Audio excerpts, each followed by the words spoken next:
Good afternoon, I'm James Ezimoha and you're watching AnewZ. Let's see your headlines. At least 10 people killed in a shooting at an Austrian high school in the city of Graz. Ukraine's Kyiv and Odesa under another mass Russian attack involving ballistic missiles and drones. Talks between the United States and China are back on in London. Top trade officials aim to ease tensions.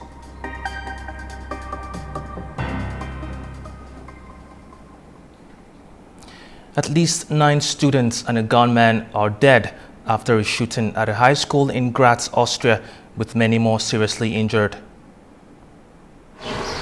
A gunman opened fire at a secondary school in Graz, Austria, killing at least 9 people before being found dead. Local media report that at least 30 others are receiving treatment in hospital. The shooter is believed to have been a 22-year-old former student armed with a pistol and a shotgun. Graz Mayor Elke Kahr described the attack as a terrible tragedy, while Austrian Chancellor Christian Stocker said the nation is in shock, calling it a national tragedy. European leaders have expressed their horror at the attack. We start with the absolutely horrible and tragic news that we've just heard regarding events in a school in Graz, in Austria. We would like to offer our deepest condolences to the families of the victims and the entire city of Graz, and we stand together in mourning and while we seek clarity in the wake of this horrible event in a school. EU Commission President Ursula von der Leyen said schools should be places of hope, not death, and EU Foreign Policy Chief Kaja Kallas added that children should be able to attend school without fear. Austria has one of Europe's highest gun ownership rates, with roughly 30 firearms per 100 people. While machine guns are banned, rifles and handguns are legal with permits. Authorities continue to investigate the gunman's motive. At least 2 people have been killed and more than a dozen injured in Ukraine in the latest Russian attack. It's after a barrage of Russian missiles and drones struck key cities, destroying a maternity hospital. In the early hours of Tuesday, Kyiv and Odesa were shaken by another wave of Russian missile and drone attacks. According to President Volodymyr Zelensky, the attack was one of the largest on Kyiv. Air raid sirens wailed across the capital as explosions rang out, with air defences scrambling to intercept incoming drones and missiles. In Kyiv, 4 people were injured as 315 drones were launched. Fires broke out in residential and non-residential buildings across several districts, with drone debris falling on a school. They are targeting civilians. They are fighting against us, against civilians. They don't fight in the open. Who are they killing? Children, women and the elderly. Who are they killing? Who are they fighting? What else can be said? Meanwhile, in Odesa, the impact was deadlier. 2 men were killed and at least 8 people were injured. Emergency services say a maternity hospital was damaged in the strike. All patients and staff were safely evacuated. The overnight strikes followed Russia's biggest drone assault on Ukraine, part of what is called stepped-up operations that Moscow said were retaliatory measures for Kyiv's recent attacks in Russia. The attacks come despite pressure from U.S. President Donald Trump for both sides to move towards a peaceful resolution. Moscow and Kyiv returned to negotiations for the first time in more than 3 years. But outside an agreement on the exchange of prisoners, there has been no tangible progress. The UK has sanctioned 2 Israeli far-right ministers over comments they made on Gaza. Itamar Ben-Gvir and Bezalel Smotrich will both face a travel ban and have their assets in the country frozen. UK's Foreign Minister David Lammy said the 2 had incited extremist violence and serious abuses of Palestinian human rights. Israel responded, calling the measures outrageous. Britain's defence sector made a bold signal today as the UK commits billions of dollars to expand its submarine fleet and prepare for a new era of global threats.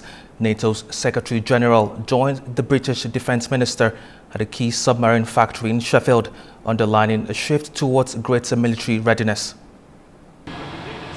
A show of strength from Britain's defence sector and a message to its allies. NATO Secretary General Mark Rutte joined UK Defence Minister John Healey on a visit to Sheffield Forgemasters, where parts for Britain's next-generation nuclear-powered submarines are being built.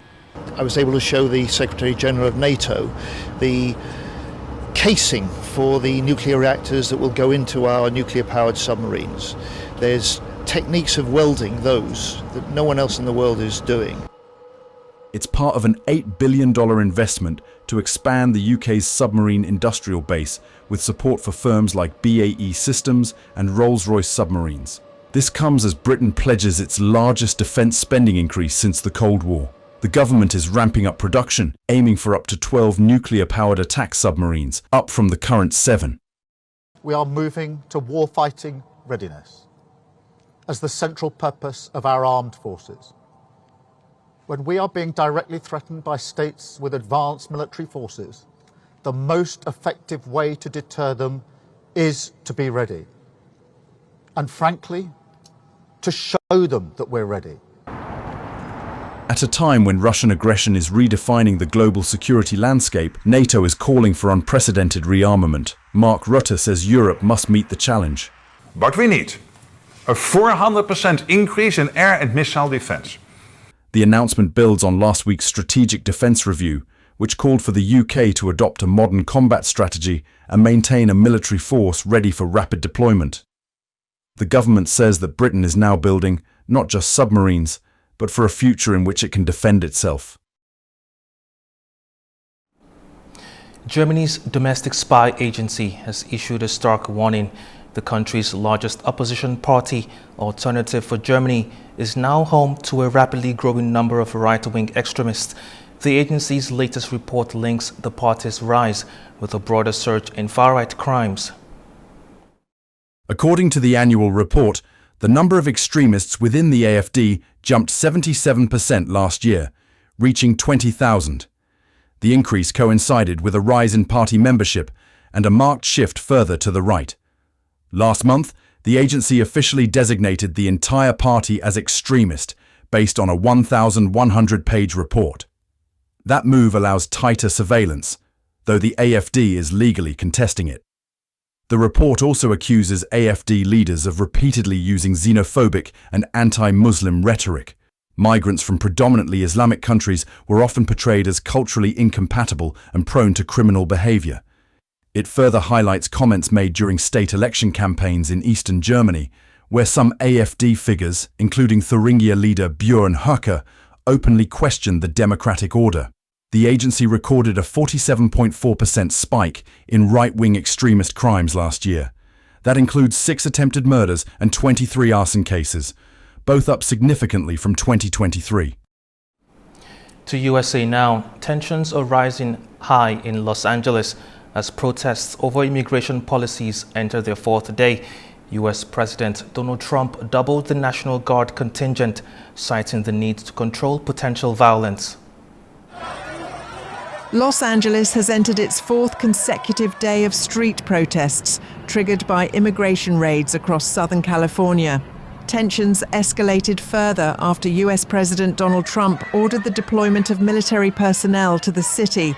Roughly 700 Marines are being temporarily sent to Los Angeles to assist until the arrival of an expanded National Guard force. The Pentagon confirmed the deployment on Monday, stating the troops will help protect federal buildings and personnel. Meanwhile, Trump doubled the National Guard contingent from 2,000 to 4,000, citing the need to control potential violence. I mean, that was a lot of harm that was going on last night. I watched it very closely, and it was amazing that the job that the National Guard did. And by the way, the police were working very hard also. But, you know, the police are given instructions to be politically correct. I said, no, you don't have to be politically correct. You have to do the job. The move sparked backlash. California's Governor Gavin Newsom opposed the decision and revealed the state had filed a lawsuit against the Trump administration. Protesters have gathered daily outside a federal detention center in downtown LA, chanting "Free them all" in reference to detained immigrants. We're going to get our message more clear because I feel like people are starting to get the message kind of mixed up that we're here for violence, we're here to cause mayhem, but we're really here to get the message clear that we aren't really okay with the fact that people are just going into homes, basically kidnapping people. On Monday evening, the LAPD and National Guard formed barriers around the facility and moved in to disperse the crowd. Police reported the use of less lethal munitions like gas canisters after some protesters allegedly threw bottles and concrete. 5 officers suffered minor injuries and several Waymo self-driving cars were set ablaze the night before. Trade talks between the United States and China are underway in London as both sides seek to ease escalating tensions over export controls and tariffs. The second day of negotiations aim to secure a breakthrough that could prevent further damage to the global economy. Tensions between the world's 2 largest economies are at the centre of high-stakes talks happening right now in London. Senior U.S. officials have gathered at Lancaster House to meet with Chinese representatives. The aim is to ease the escalating trade conflict that has rattled global markets. This diplomatic effort follows a recent phone call between U.S. President Donald Trump and Chinese President Xi Jinping, aimed at calming the situation. U.S. Commerce Secretary Howard Lutnick said the talks with China are going well and will last all day on Tuesday. The main focus is on export controls for rare earth minerals and semiconductors, which are important materials for technology and manufacturing. White House economic advisor Kevin Hassett said the U.S. might ease some restrictions on semiconductors if China speeds up exporting rare earths. U.S. President Donald Trump said he is optimistic about the talks and is getting good reports from London. Both countries want to reach a deal to help stabilise global markets and increase demand for important goods like oil. Last month, the 2 sides agreed to a temporary pause on tariffs, but both accuse each other of breaking the deal. The US says China has slowed exports of rare earth metals, while China complains about US limits on technology and actions against companies. Economists warn that ongoing trade problems could slow global growth. Recent Chinese trade data showed exports grew a little, but imports fell a lot, raising concerns about the economy. Still on the U.S.-China high-level trade talks in London, which focuses on export controls and rare earth supply chains.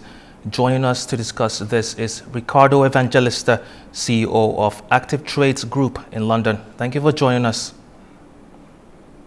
Good afternoon. Thank you for having me. Now, how might this negotiation affect global supply chains, especially for EVs and electronics reliant on rare earths? Well, I mean, we need to see what will come out of these talks, because talks are just talks, and actual results are still to be seen. But potentially the results could be quite impactful, because both sides are holding important cards within this context. So the Chinese, of course, have the almost exclusive global supply of rare earth magnets, and the US, of course, are holding on to the latest generation microprocessors. So both sides need each other here in order to continue with their technological advances and to supply their more cutting-edge industries.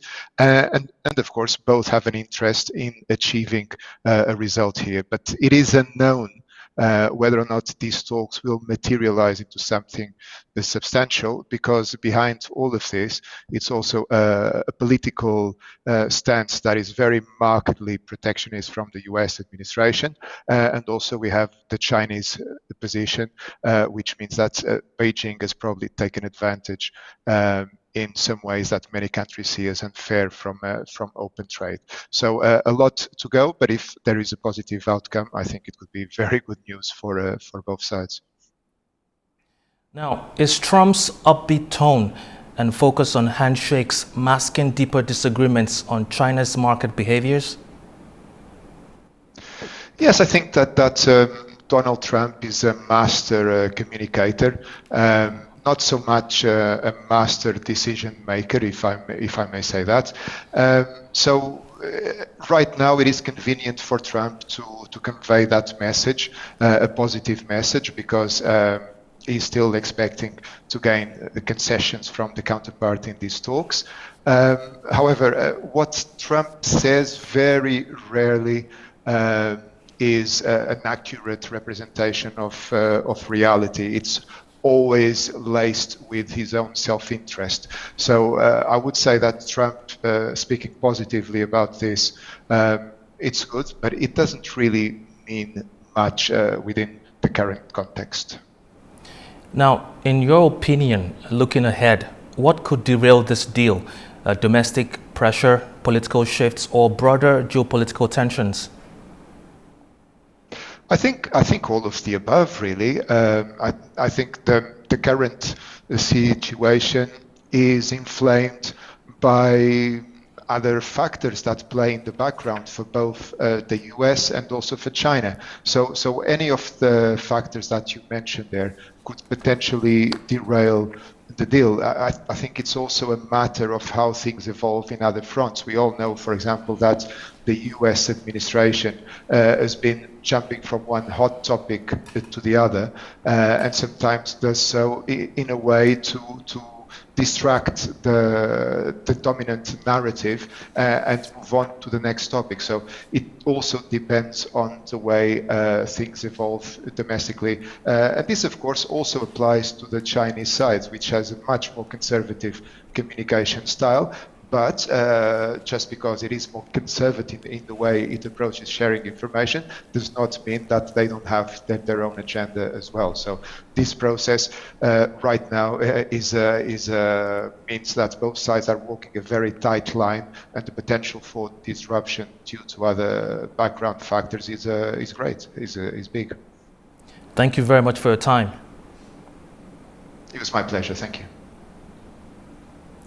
The United States and Iran have both confirmed that the next round of nuclear talks will take place later this week.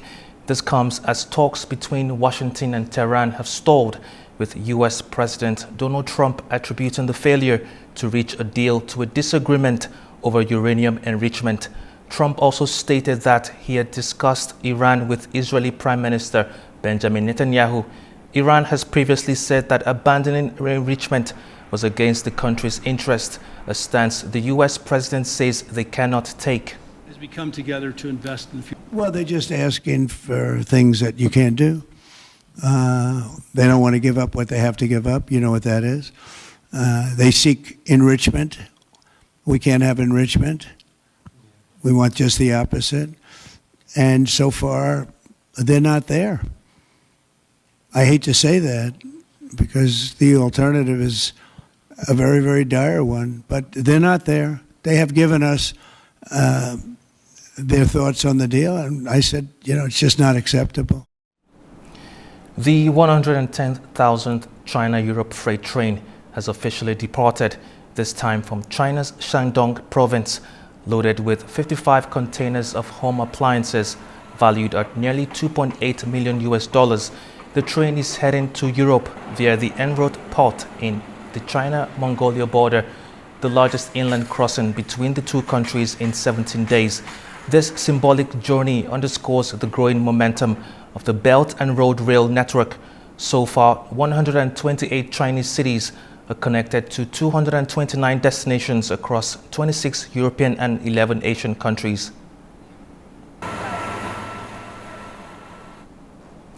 In the final part of our special Vox Pop series, From Yerevan to Baku, we explore how ordinary citizens see foreign involvement in the region's conflicts and peace-building efforts.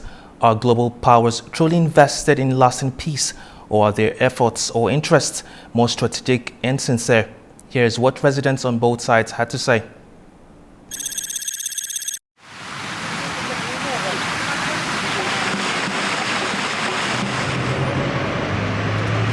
Մի խումբ բոլշևիկներ սխալներ արեցին, որի սխալների հետևանքով երկու ազգեր իր հետ պատերազմեցին։ Տրագեդիան նրանում է, որ բոլշևիկներն են այդ ամեն ինչը արած։ Նրանք ասում են մերն է, օնի մակարդակով, մեր է սա մերն է, պատմականորեն մերն է դեռներ ողել են։ Գիտեք ոնց։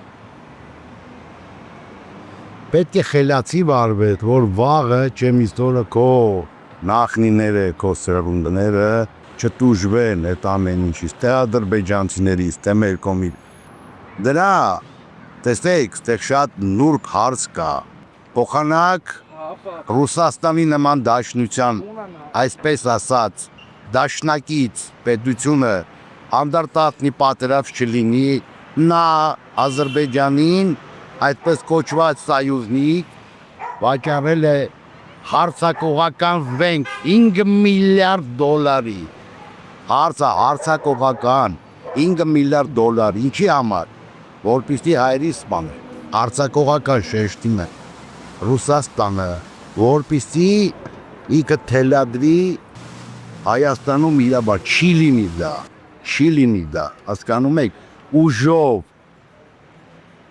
զաստավիտով ոչ մի բան դուրս չի գա, կա մարդկային բարիդրացիական ուսմուն, խելացի ձևով, խելքով դու պիտի պատերազմանել, դա լավ բանի չի բերի պատերազմը, էլի կմզովեն հայերը, էլի կզովեն ադրբեջանցիները։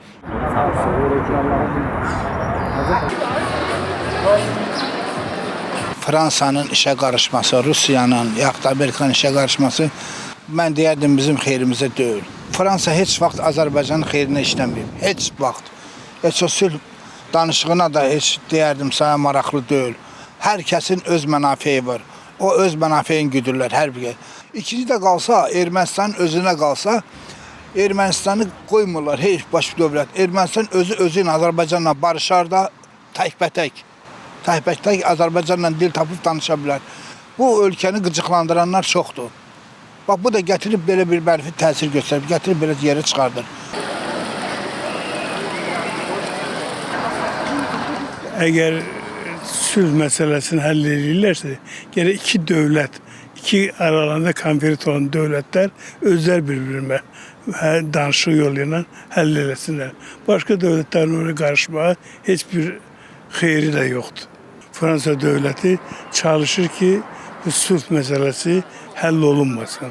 Çünki o istəyir ki, Ermənistan güya müdafiə edir, əslində də müdafiə edir. Ermənistanın işinə qarışıb, onun daxili işinə qarışaraq, onların sərvətinə yerinə göz tikir. Mənə elə gəlir ki, Fransa özü də bu məsələdə düz mövqe tutmur.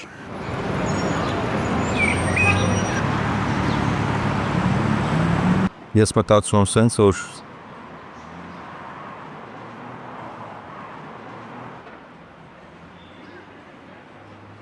Ռուսաստանը մնացած պետությունները բոլորը քաղում են իրենց կաղերը։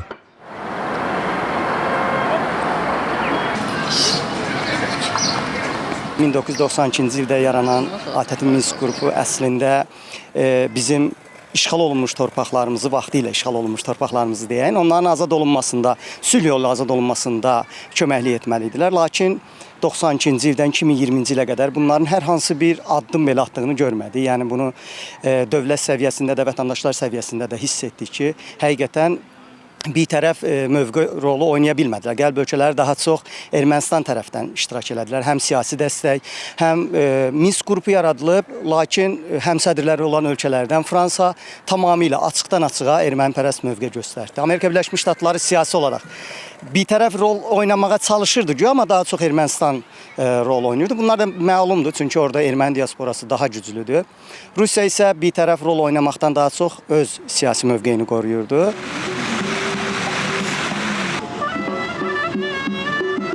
Իսկ այս հավը Փաշինյանը ինքը իրան շահերն է պաշտպանում, ոչ թե Հայաստանի։ Ու թողես էլ նրանց հետ ռադը լինի, բայց ոչ գնա ինչ-որ դեսուդեն, ու ոչ մի երկրի ղեկավարի գործը չի, մենք իրանց հետ ինչպես կվարվենք։ Նույն Փաշինյանի հետ, նույն ազգային ժողովի նախագահի հետ, նույն նախագահի հետ, դա արդեն մեր երկրի ներքին գործն է։ Որևէ մեկը իրանց քիթը չխոթի մեր գործերի մեջ։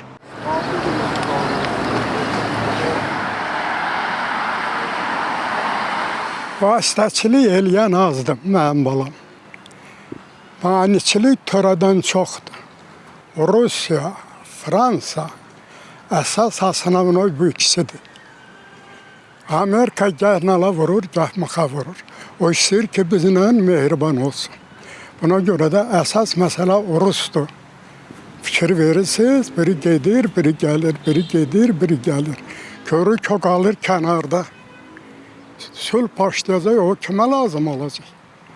Ona görə də birinci növbədə odur badalaq vuran bizə.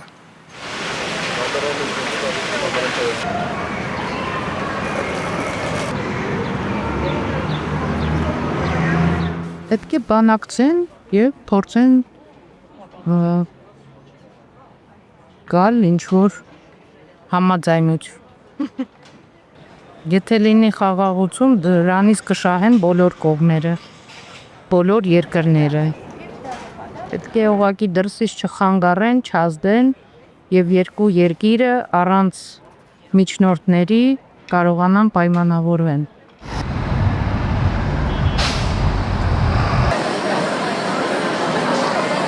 Ümumiyyətlə əslində bu prosesi Azərbaycan Ermənistanla özü həll eləməlidir. Bizim və yaxud Ermənistanla Rusiyaya ehtiyac var, nə Fransaya ehtiyac var. Ona görə ehtiyac yoxdur ki, burada Fransanın da məqsədi var, Rusiyanın da. Rusiyanın və Fransanın bu məsələyə qarışması o deməkdir ki, onlar ümumiyyətlə bu barışıq sülhünü istəmirlər.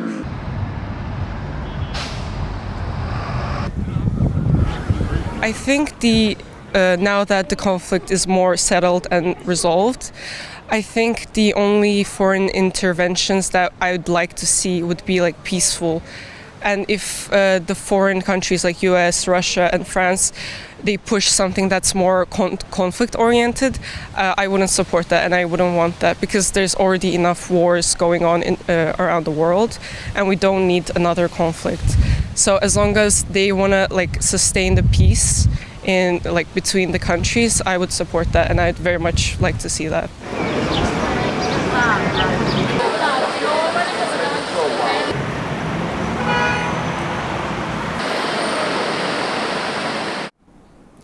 Azerbaijan's Ministry of Foreign Affairs have issued a statement condemning Vladimir Medinsky's remarks about Karabakh. The Russian president's assistant compared Karabakh conflict with the Ukraine war, which the ministry called inappropriate. Azerbaijan has strongly condemned recent comments made by Vladimir Medinsky, assistant to the president of Russia, who referred to Karabakh as a disputed territory during a June 9th interview with Russia Today. Ayhan Hajizadeh, spokesperson for Azerbaijan's Ministry of Foreign Affairs, called the remarks regrettable and surprising, emphasizing that Karabakh is the internationally recognized territory of Azerbaijan and has never held a disputed status. He reminded Medinsky that even Russia has officially acknowledged this fact. Hajizadeh criticized the comparison Medinsky drew between the Karabakh conflict and Russia's war in Ukraine, calling it inappropriate, since Azerbaijan fought only on its sovereign land during the 2020 and 2023 military operations.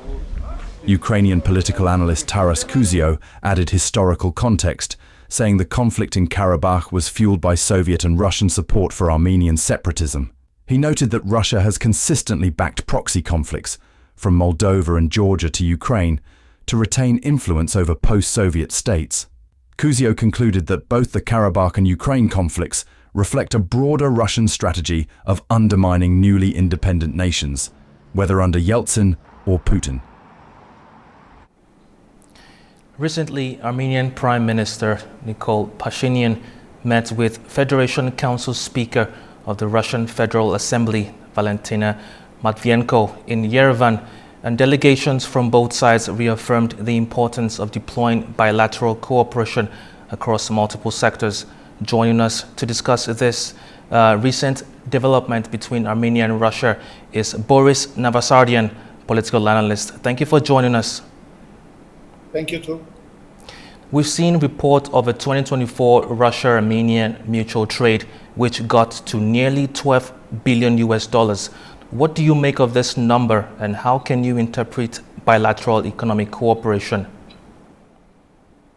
I think these numbers are consequence of so-called parallel import, when as a result of certain restrictions by foreign companies, Russia was not able to have direct trade with many countries. So Russia chose third countries to be kind of transit for the trade, and Armenia was one of them. So the trade was happening in both directions. Through Armenia, mostly gold and diamond, this is the most well-known story, were processed in Armenian jewelry industry and then transferred to other countries. And on the other directions, mostly the technical stuff was traveling or being traded from other countries to Russia from Armenia. So this is the main reason for the numbers you mentioned. However, if we analyze the situation in first months of 2025, we see a radical decrease of these amounts. And I guess that this factor will not play that serious role in the future. Now, what are the instruments used by Russia to reaffirm its strategic partnership with Armenia, and how can Russia leverage them to gain advantage in the region? I would maybe separate three main directions of Russian influence towards Armenia. One of them is still economy, because through such a dramatic increase that we had in 2024, Russia got influence on some businessmen who got great gains from this trade.